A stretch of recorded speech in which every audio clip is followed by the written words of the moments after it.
Nena bakambombo omnyama nazi indaba ze-1KZNTV ufundela uphilana ucebe khulu kamzimba umntwana uyakhuleka. Nazi indaba kwizona ehamba phambili namuhla. Undunankulu ukhuthaza ukuyithuthukisa kwimbokode. ANC ifuna ke kudutshwa ezakwa Woolworths.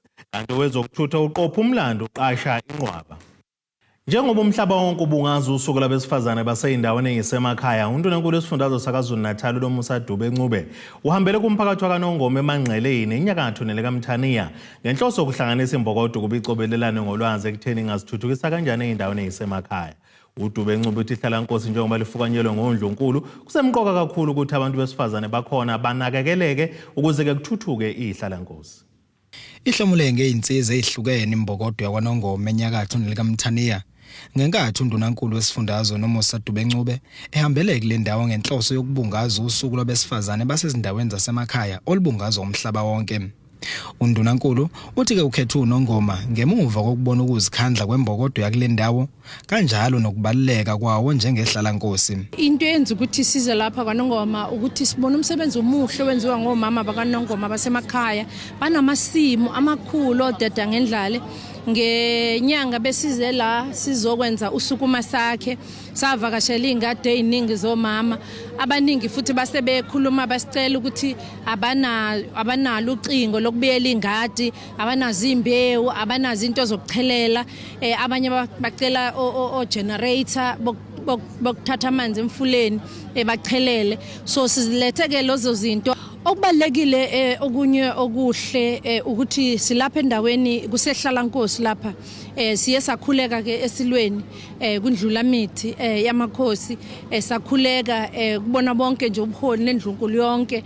Siyajabula ke nanokuthi oNdlunkulu balibambile iqhaza elibonakalayo ekutheni abantu bayalima, abantwana bayakhuliswa, isizwe siyakhuliswa. Siyabona umntana enkosi umsebenzi ayewenza wokuthi abantwana bakwazi ukuthi baye lapha kwaNongoma emkhosini womhlanga uyaqhubeka, uyathuthuka, uyakhula futhi iminyaka yonke. Omunye wabesifazana bakade bethamele ukubungazwa kwalolu suku ubusisiwe Mahlaba uthi ke bayafisa ukuthi uhulumeni ebalekelele ngokuthola izimakethe abangathengisa kuzo umkhiqizo wabo. Amakhasimende asikakabi nawo ngaleyo ndlela leyo. Kunzima ukukhipha isikhumba, kunzima kwangempela. Ngoba esikhathini esiningi sinokubhekana nokuthi abantu besitshela ukuthi iyadura lento yeni kwasha kwacima. Kuukuthi nathi ngesisuke nje sithathe into esisebenza kanzima sizoyibiza imali encane. Siyacela nje ukuthi sikwazi ukuthola izitoro nathi ezinkulu esizokhona ukufakela kuzimvuno.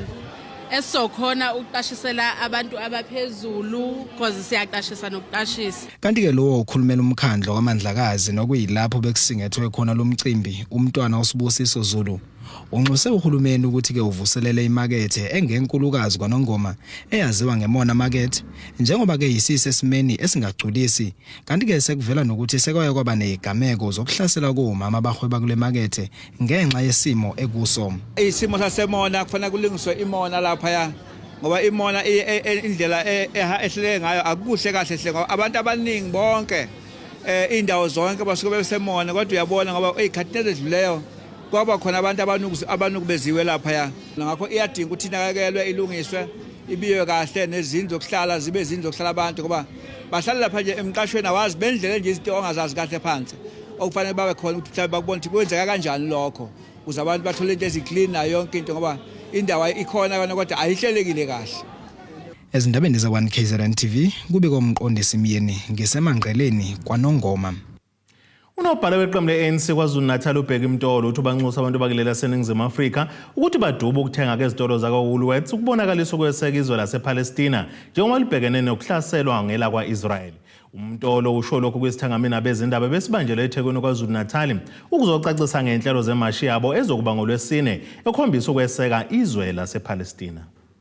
Ngesikhathi kuqhubeka lesithangami se-ANC namadlela ndawonye kanye nezinhlangano eziseka iPalestine, i-ANC iveza ukuthi yeseka lelizwe ngoba ayinamandla okuzilwela. iPalestina ayinayo iarmy, ayinamaphoyisa, ayinalutho. Ihlaselwa yilizwe elinye ilizwe elinamandla kakhulu emhlabeni, kodwa futhi elingahambi lodwa lelo lizwe lelo elisupportwa amazwe anamandla kakhulu, amazwe ase-Europe, o-France, o-Germany, elisupportwa i-United Kingdom, elisupportwa i-America. Lawo mazwe anamandla kakhulu, angeke-ke ngokuthi uma uqhathanise uthi abantu ababili abalwayo abafuna ukulanyula. Kucacile ukuthi kunomuntu ongenamandla olwiswayo obulawa abantu abanamandla. Owe-SACP kulesi sifundazwe usibafuna uhulumeni avala amahhovisi amanxusa akuleli. Njengamakomanisi eNingizimu Afrika, neNingizimu Afrika iyonkana ekulwisaneni no-Israel ukuthi awuyeke ukuhlasela abaPalestine. Akumele thina sihlale namanxusa akwa-Israel ngoba banjengezitha uma ngabe bebulala abantwana basePalestine ngalendlela abenza ngayo. Ngakho-ke sithi-ke uhulumeni wethu, uhulumeni ka-ANC, oholwa u-ANC, awenze isiqiniseko sokuthi lezi zindlu zamanxusa akwa-Israel ziyavalwa, singakwazi ukuxhumana nazo kuze kufike isikhathi la beke khona ukuhlasela kwama-Palestine. Ishoshovu sezenkolo sichaza kabanzi ngempilo yasePalestine. Allow me to give a new definition of what is happening in Palestine from an eyewitness approach. There's a new term now that we are bringing, which is sociocide, to erase the evidence that a particular people existed. This is what is happening, to intentionally erase the existence of Palestinians in Gaza and as well as in the West Bank. Umtolo uthageke kuthengwa ezitolo ezithola izinto ezweni lase-Israel ukuze ngalokho bezokhombisa ukuthi bafuna ukuthula nokuthi baseka izwe lasePalestine. Sicabanga ukuthi kubalekile ukuthi abantu bakithi bazi ukuthi uma ngaba ulwa umbuso wobandlululo njenganombuso wase-Israel, awukwazi ukulumbuso kodwa futhi ubuxhasa, ngoba uma ngaba uxhasa lo mbuso unika amandla okuthenga ikhali, unika amandla ukuthi ube namandla ukuthi uqhubeke ubulala abantu. Ngakho-ke isitolo saka-Woolworths sezinye sezitolo ezithatha ukudla okuningi esikuthengisayo esikuthatha Israel. Ngakho-ke lokho kwenza ukuthi Israel ibe namandla ngokwezezimali nakozomnotho ukuthi ikwazi ukuqhubeka ibulala abantu basePalestine. Ngakho-ke sithi kubo bonke abantu baseNingizimu Afrika, bo bonke abantu abathanda uxolo, mabangaphinde bazibandakanye nokuthenga ukudla kwase-Woolworths. NgoLwesihlanu kuzoba nemashi esuka eKingdon Zulu Park ibheke e-Embassy Building. Kuteboho Sibisi wezindaba ze-1KZNTV kuChannel 261 ngiseThekwini. Kube injabulo yodwa kubantu abangaphezulu kwama440 besayinda izincwadi zokuqashwa ngaphansi komnyango wezokuthutha nokuvikelwa komphakathi KwaZulu-Natal oholwa ngqongqoshe uSipho Hlomuka. uHlomuka uthi basaqhubeka nohlelo lwabo lokuqasha olubizwa ngesithesha waya. Uthi ke laba abaqashwa ngaphansi kwemikhakha eyahlukene kuwona ke lo mnyango. Usho kanjena ke ehlangane nabeholo laseMgungundlovu bezosayinda namuhla. Kanti nabo laba abaqashiwe baveza ukuthi leli thuba lizoshintsha isimo emakhaya lapho bevela khona. Kuqopheke umlando emnyangweni wezokuthutha esifundazweni KwaZulu-Natal kuqashwa owesifazane omnyama esikhundleni eselokwathi inhlo siqhoqhobele owesilisa omhlophe. Ngijabulela ithuba that uhulumeni wethu asinikeze lona njengabantu besifazane ukuthi sikwazi ukuthi sinikezwe leli thuba lokuphatha indawo ekade yayicatshangwa njengokuthi indawo yebala elithile neyobulili obuthile ngalezi ayikhathi. Ukulanda nje kancane umphathi ophume lapha ecollege ubekade ephathe since 1994 wa retire 2021 njengoba sekuzophatha umuntu omnyama oyintombazane for okokuqala selokhe kwaba khona uRTI ngo1938.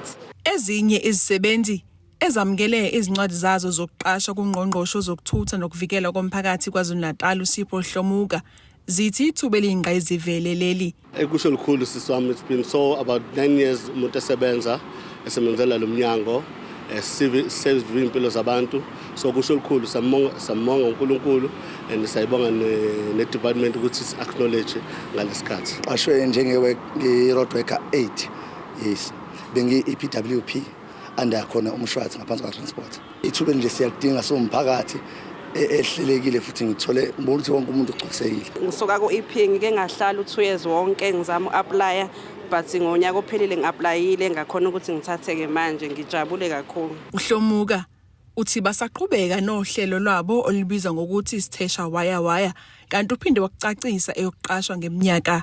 Siyathesha waya la khona uhulumeni kaKhongolose uyabeka ukuthi abantu bakithi abaqashwe. Ukuzokwenza ke namhlanje sizonikeza ama-appointment letters ukuthi baqashwe permanent abantu bakithi aba more than 440 kwaZulu Natal yonke. Kodwa sifisa ukusho ukuthi sizoqhubeka siqhashe abanye ngoba kumsebenzi wethu ukuthi sikhanda amathuba omsebenzi.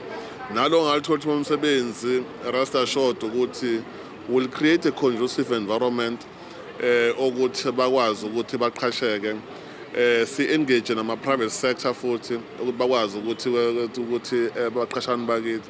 La mampunga oramanga ekadethi kuqhashwa youth kuphela kubonakele namhlanje ukuthi abantu abakhanda izitori nje zabo abantu abade baqhashiwe la abanye bano-40 years abanye bano-50 years. Usuku labo or impilo yabo ayisafani nayizolo ngoba namhlanje baqhashiwe permanent abekho kwi-contract. uHlomuka uthi basazoqhubeka nokuqasha abantu ngokugcwele. Ezindabeni ze1KZNTV ngu-Ayanda Dube eMgungundlovu. Uhlalo wenhlangano bamatekisi Santakho kwaZulu Natal uBoyzondo uthi isifiso sabo ukuthuthukisa imboni isebenze njengezinye izinkampani ezizimele ukuze izokwazi ukuyiphilisa yona ilekelele no-association bamatekisi abangaphansi kwayo. uZondo usho lokho eThekwini njengoba ke kuqhubeka ingqungquthela ezokhuluma ngezinto ezahlukene ekhungethe imboni yabamatekisi kanye nezinhlelo zokuyisa phambili. Kule ngqongqothela kuzokhulunywa nangobugebengu nokubulalana kosomatekisi osekuze kwaphoqa ukuthi le mboni iqashe izinkampani ezizimele ukugade endaweni zasemarenki okugcina kubaqhathana amaphoyisa ngenxa yokuphatha kwezibhamu ezinkulu emphakathini. So ke base bethi ke ake kubizwe uSira okuyena ocontrola into zama security kube wona amaphoyisa kube yithi ke sixoxe indaba yokuthi lobugebengu obukaZulu Natal sibuqeda kanjani nabo basinikeze izeluleko ukuthi kufanele ukuthi ibhamu siziphathe kanjani kufanele inkampani siyibone kanjani ukuthi inkampani esemthethweni kodwa futhi at the same time sibamsaneke nabo uma ukuthi siyiqashileke inkampani yama security ukudila ke nobugebengu. So ke ikona ke lembizo ikakhulukazi efisa ukuthi iku-achieve ukudila nobugebengu obugcwele kwaZulu Natal. Osihlalo weSantakho kulesi sifundazwe uthi enye yezinto edala kube nodlame kule mboni ukubanga kokufakwa kwezimoto ekubeni imizila isigcwele futhi kungalandelanga nemigudu efanele esikithinta nomnyango wezokuthutha. Abantu basakholela ukuthi nje kubona kufuna abaqhubeke bafake imoto kodwa kube ngasakwazi ukuthi kufakwe imoto. So ke enye ke inkinga leyo esifisa ukuthi silekelelwe ukuthi sidile nayo ngoba the more mina sitshela abantu ukuthi kugcwele abantu bathi thina sinomona and bese bevele decide ukuthi nje bavele bavuke bahlangane babe insizwa bafaka imoto ngenkani. Uma kuukuthi ke wena owalayo uma uthi no but anikwazi ukufaka imoto ogcwele then usuba itarget sekufanele ubulawo. Lemboni izophinda idingide nangezinhlelo zokuguqula lemboni isebenze njengezinkampani njengoba sebekwaze nokuthola izimoto ezosiza besifazane kanjalo no-association. Simboni sithathe isinqumo sokuthi ake sikhulume nenkampani le ekhona la namhlanje ezonikeza abantu imoto sibacele ukuthi abake balekelele omama ekuthenini abangakwazi ukuthi bathenge imoto ukuthi sibalekelele bathenge imoto kodwa ngale komama nama-association sithe ake siwalekelele ukuthi abe nemoto ekuyiyona ezokwenza imali ya-association ukulekelela abantu ekuthenini bangakhiphi imali ku-association kodwa kube khona imoto eyakha imali ukuze association ukwazi phela ukuthi uphile ngoba ama-association ukuze aphile kufanele kube khona imali ngoba kufanele khokhelwe abantu abasebenza kuma-association kufanele khokhelwe o-rank marshal nayo yonke le so le moto ke enye yemoto ke ezokwenza lokho. Le ngqongqothela iqale izolo kanti izophothula ngoLwesine kulindeleke ukuthi kufike nezinhlaka ezahlukene okubala nezikahulumeni uzodingida nangendlela yokusebenzisana. Ngudebokho Sibisi wezindaba ze-1KZNTV ku-Channel 261 ngiseThekwini. Ake sidishelele itolo ninabeselo sobuye sibuye nezinye zindaba.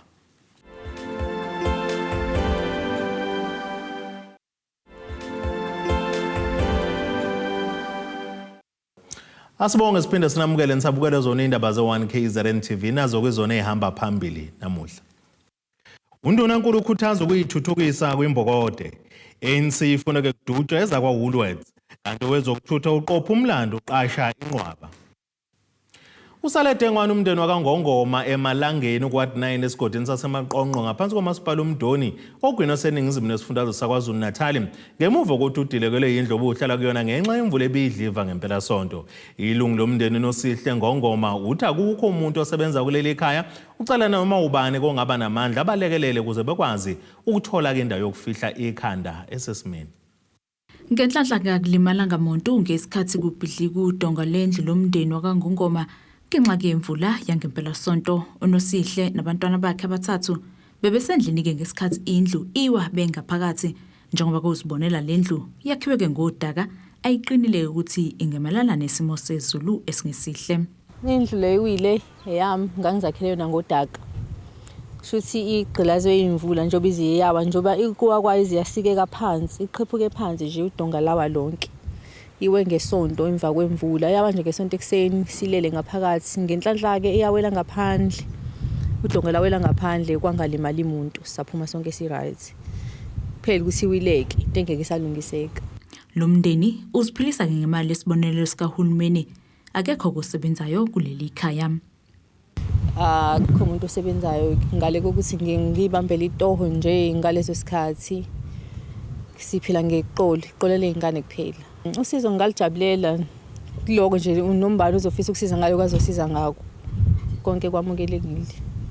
Kanti ke umasipala uthinta ngalolu daba uthi ke basesihlelweni zokulekelela lo mndeni ukuze ukwazi ukufihla ikhanda kulesi simo ke obhekene naso.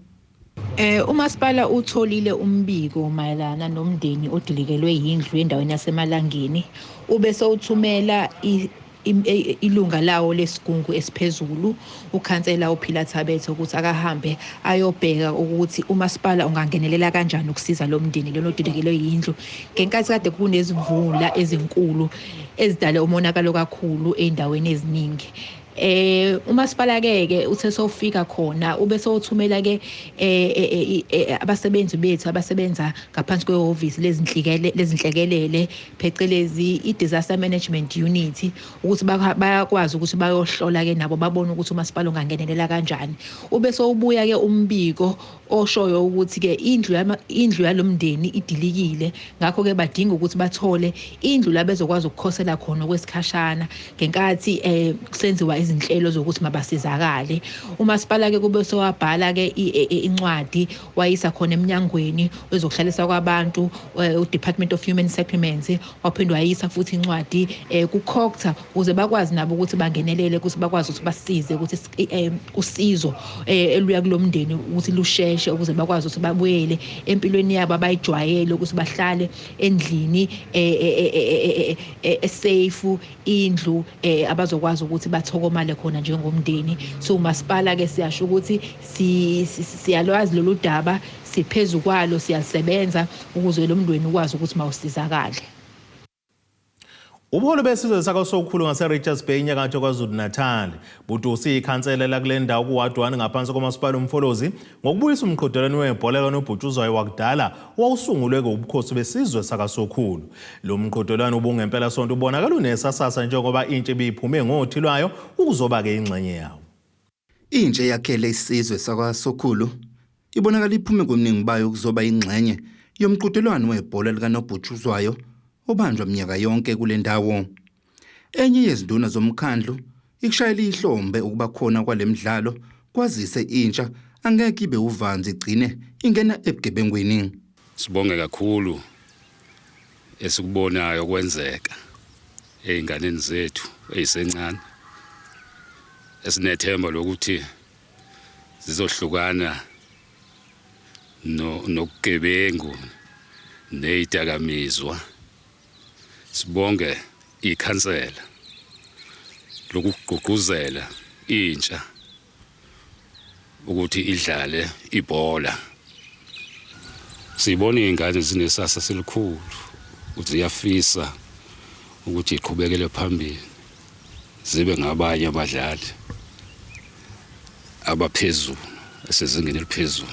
Ubuholi bomkhandlu bakwaSokhulu buzwakalisa ukujabula ngokubuya kwalemidlalo ebonakala ithakaselwa kakhulu yintsha.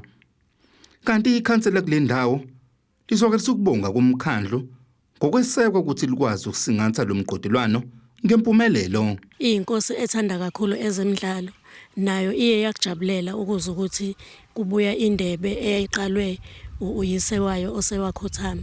Uma ngabe ibuya kaSokhulu ibuyiswa ikhansela lethu elincane njengompume, kodwa likwazile ukuthi liyenze inkosi ekhona esesihlalweni njengamanje ijabule uma ibona imidlalo iba seqophelweni. Esikuthokozele kakhulu ke njengesizwe, njengomkhandlu wenkosi, njengeNdlunkulu ukubona ukuthola ikhansela elikwazi ukusiqoqela iyouth yakithi ingabi lovanzi. Sikujabulele kakhulu ukubona izingane ibuthene la, zibuthene kukuhle engekho khomba omunye esweni. Nakuwona umkhandlu uqobo weinduna zenkosi ngiyafisa futhi ukudlulisa ukubonga nakubona okukhulu ngesupport abanginika yona induna ngokungilekelela, ngokuthi bengilekelele ezintweni engisuke ngishoda ngazo ukuze umdlalo wami ube yimpumelelo. So ke nje ngiyafisa futhi nokudlulisa okukhulu ukubonga ngokubambisana nabaphathi bama team okuyibona engikwazile ukulayaza nabo mayelana nokuthi ngicele lo mdlalo ongasaqali futhi ukuthi ube khona. Ngiyaye nguhleleleke lo mdlalo ukuthi njalo ngonyaka ukwazi ukuthi ube khona, noma kuwumdlalo ongalula ukuthi ungawenza unyaka nonyaka ngenxa yeindleko onazo lo mdlalo. Kodwa nje ngiyabonga kakhulu ukubambisana nokuhloniphana, kwadlaliwa kahle umdlalo wamuhle. Ngiyawabongela kakhulu nama team akwazile ukuparticipate. Omunye wabadlali bebeyingxenye lomqhudelwano nokuyibona abadla umhlanganiso uncome kakhulu kuba khona kwalemidlalo. Manje ngomdlalo sudlalile sikwazile usunqobe saphumelela sabo number 1. So hayi sijabulile kakhulu, siyabonga ngemidlalo emihle.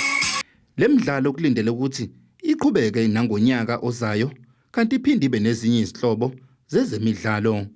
Esidabeni se-1KZNTV kubikuthi abantu maphumulo kwaSokhulu. Ake siphinde silishelele itolo nenabeselo sobuye sibuye futhi nezinye izindaba.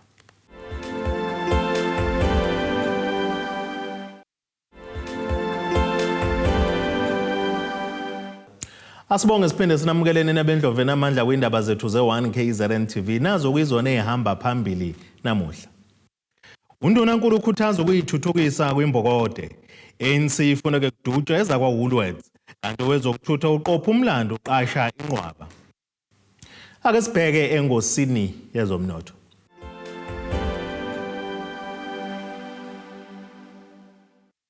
Iranda kuleli bizo 18.90 cents maqhathaniswa nedola laseMelika bengu-23.18 cents kupondo waseBrithani, libe ngu-20.19 cents kwi-euro yase-Europe. Intengo yegolide ime $1,976, 35 cents i-ounce, kuthi into yokwelo ngahluziwe yona ibe ngu-$89.83 cents umphongolo. Ake sibheke engosini yezemidlalo.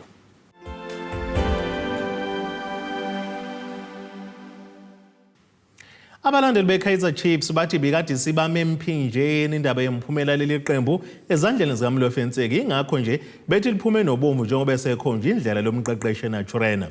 Lo mqeqeshi ongakaze abe nalo ugazi silokho angaqala kulo msebenzi uchithiwe ke esihlalweni sokuqeqesha leli qembu, kwasho ukuthi iChiefs yabe simemezela kuKevin Johnson njengebamba lo mqeqeshi. Iziko ke lezi ndaba lixoxisana nabalandeli bebhola ukuzwa uvo lwabo ngalesi sinqumo sempofana. Ukuxoshwa kwacoach akuzuyisiza iChiefs.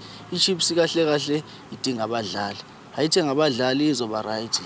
Inkingi isekhulwini lezi ephethe afuni like ukuthenga ukukhipha imali ithenga abadlali, inkingi ilapho nje. Ocoach nakuba bena inkinga. Kodwa inkinga enkulu yeKaizer Chiefs ikubaphathi. ngoba umuntu uyabuka ocoach baxoshwa ngendlela efanayo kodwa ayishintshi indlela ekuspendwa yona imali kuthengwa abadlali lokho kukhomba ukuthi ushintsha into evele engeyona inkinga enkulu kulesenzo obhekene naso so iKaizer Chiefs ukubuka kwami ukuthi oqala kufuneka ishintshe indlela yona erana ngayi team ungalekho yaqashwa ucoach njalo ingayibheki indlela eqasha ngabadlali bese kubuyiselwa ibhola leKaizer Chiefs esilaziyo lakudala hayi lesilibonayo manje iculture angeke uzuyishintshe iKaizer Chiefs ayinendlela yokuwina amacup okuyiyona engicabanga ukuthi kufeke kustickwe kiyo njengamanje ibhola leKaizer Chiefs siyalazi iKaizer Chiefs mungayikhumbula kudala wawuthi uma ungabe ugejiko wawuthi uma ungabe uhlulwe icorner kick icounter attack asiyazi ukuthi igoli kuprovekile lokho ukuthi iKaizer Chiefs sangabuyele kube niKaizer Chiefs from 2019 to 2020 ucoach obecoach iKaizer Chiefs wakwazi ukuyibeka ku number 1 kwileague kwaze kwayophela isizini yadliwa ngomdlalo wokugcina uyabona lokho kukhomba ukuthi iChiefs sangakwazi ukuthi ibe isebenze ngendlela endala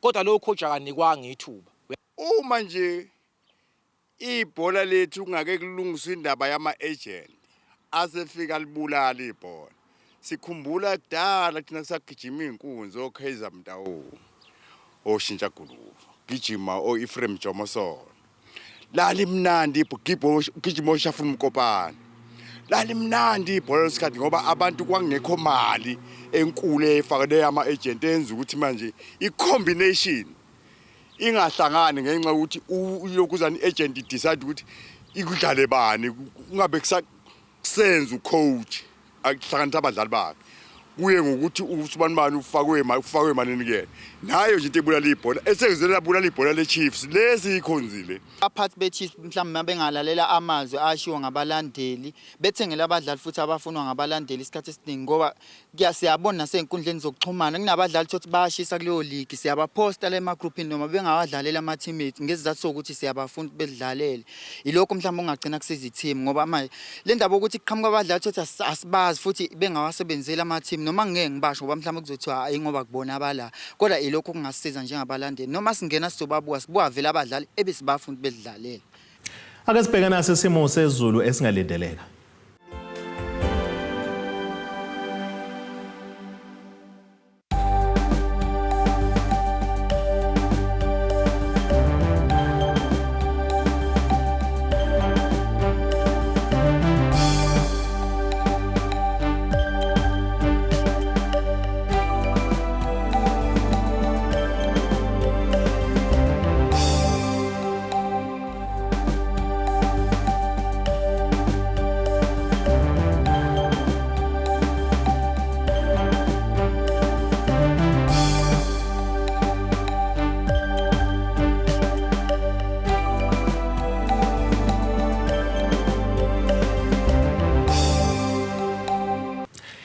Iyanina bakaqambulankomo zilahlekele zodliwa umdlebe kwasoshangana kwamzimba umntana nethimba lonke le indaba sithi khulu